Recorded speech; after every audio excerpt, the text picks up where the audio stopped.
And as I was saying, um, there were a lot of exceptions to people straying from their niche, and some of the exceptional ones were are listed on the screen. They're interesting. I would recommend doing your own research on them.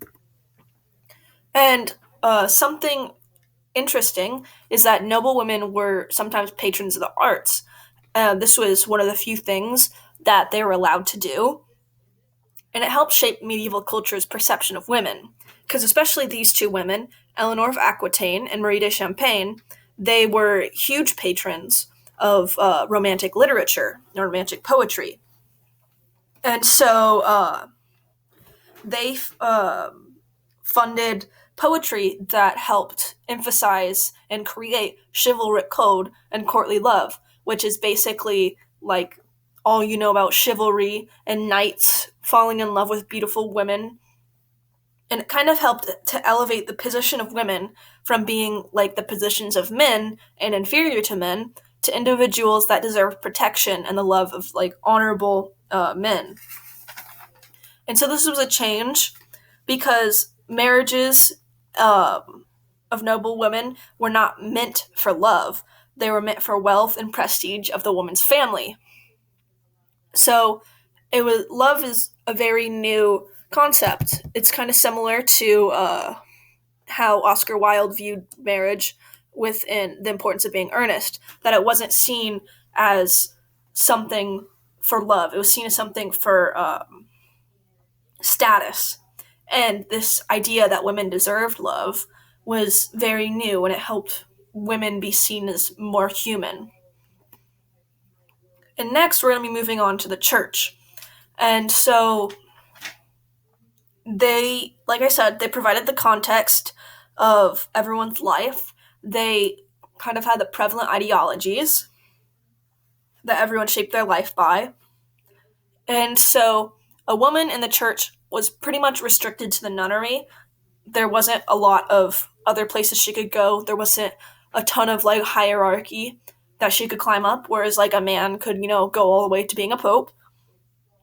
And really, the only hope for a lower class woman to better her financial situation without marrying someone was to join a nunnery. And sometimes these lower class women would join the church thinking that they would be taught education.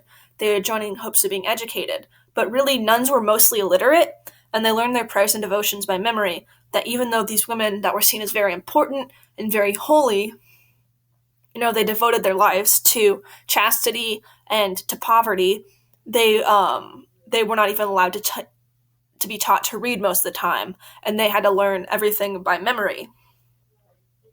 And later in the late Middle Ages, like we said, women were being allowed to, they're being valued more, and society valued women more. They were being more educated, and more women were being more educated in nunneries and abbeys.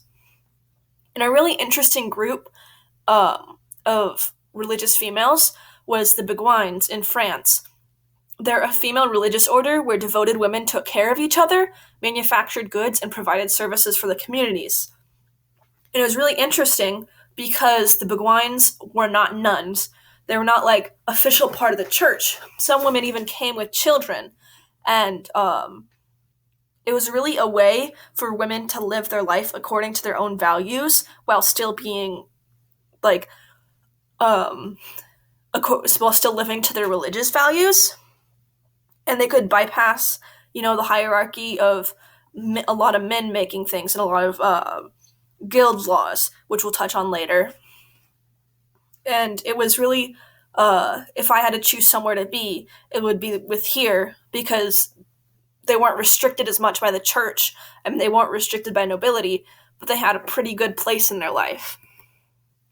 And now, a really important thing to talk about is the Catholic ideology regarding women. And a popular ideology was the cult of Mary. This was really popular during the High and Late Middle Ages. That it kind of helped shape everyone's perspective on women. And Mary, of course, she was the mother of God, and thus women were the means of the world's redemption through Jesus.